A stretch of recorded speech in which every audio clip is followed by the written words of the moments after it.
Hey, welcome back to Hood Shaka Live. I'm DJ Hood Shaka. Now, you know on Hood Shaka Live, I talk about different things that pop into my mind. You know what I'm saying? So the world right now is waiting and anticipating. They like that. They are waiting the verdict of Derek Chauvin. If you don't know, if you've been under a rock and you just don't know, Derek Chauvin is the cop or the ex-cop that had his knee on George Floyd's neck for over 9 minutes, or right at 9 minutes. I think it was like 8 minutes and 46 seconds while he had his hands in his pocket. You got what I'm saying? So the world is just waiting while the jury is deliberating, and they just thinking, like, you know, what's going to happen? What's going to happen? So now, while the world is waiting, it's angering me. The reason why it's angering me is it seems as if minorities anticipate the bad. When you see law enforcement and they handle us with no care and blatant disregard, and they do harm to us, we always think in our mind, and they get caught now. We always think in our mind, you know what? This time, the criminal justice system is going to do something for us. They're going to help us. They're going to do right by us. We're so focused on their criminal justice system. When I say they, I mean whoever runs it, because I don't know who run it. Do you know who run it? Because I know I don't. They say, oh, you know, my taxpayer dollars run. Do they? I don't know who controls the criminal justice system. I know that I don't.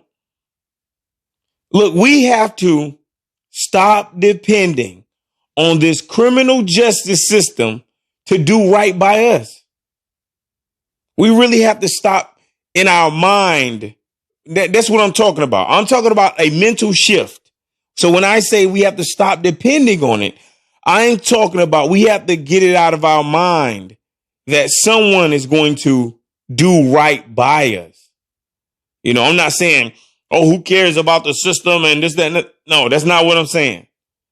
But people, you know, I'm getting text messages. People like, what do you think is going to happen? What do you think is going to happen with the trial? I'm like, I subscribe to the thinking that you have to do for yourself. No one's going to do anything for you.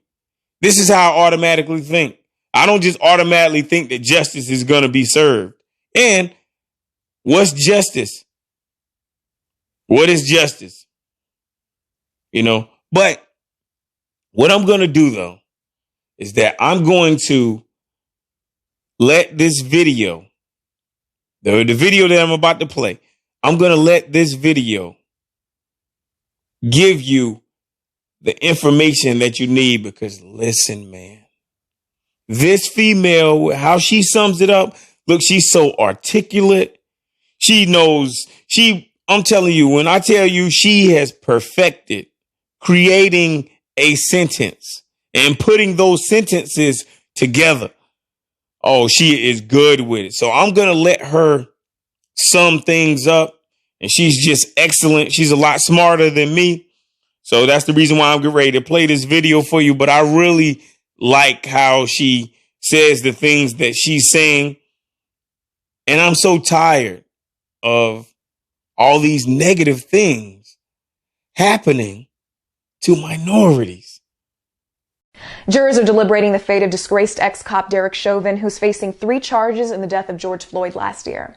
The prosecution is looking for accountability, a conviction, and sentence that will be commensurate with some idea of justice. For the Black community, where justice has been empirically denied or significantly delayed, all we can do is brace ourselves and await the decision of these 12 anonymous jurors in this historic case. I pray for the peace of the Floyd family, as no amount of years sentenced or dollars given will ever bring back their cherished family member. And I pray a sense of justice is delivered, a precedent set that police will be held accountable for wrongful, lethal maneuvers and actions, specifically when they're used against people of color, since that's when it happens most. And moreover, that this jury and judge will actually do their job. I will never forget covering the trial of ex-cop Amber Geiger, the woman who was convicted of murdering 26-year-old Botham Jean in Dallas after entering his apartment, gunning him down, claiming she thought she was in her own apartment and he was in fact the intruder. She just got 10 years for that. And she's appealing it now. But the jury and the judge, that's what I want to focus on right now. The two jurors who got on Good Morning America after that trial went on there, explained their lenient 10-year sentence, juror 34 in that case, saying Amber Geiger looked remorseful and that she'd have to deal with this for the rest of her life, and that this right here was a teaching moment, and that both of them can teach us to love each other instead of hate each other. Juror 21 saying, quote, Bo, calling him Bo, interesting, wouldn't want to take harsh vengeance. He would want to forgive her. Juror 21 said that. And of course the judge, Tammy Kemp, giving Geiger a Bible and a hug. The bailiff stroking her hair before she got pulled away.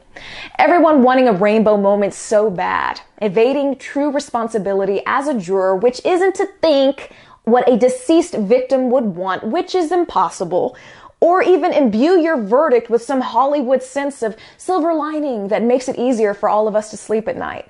Your job is to carry out justice. And justice is not vengeance, it's accountability. And there must be accountability this time in the unrighteous death of George Floyd at the knee of Derek Chauvin. So stay focused, stay safe, and support the hood.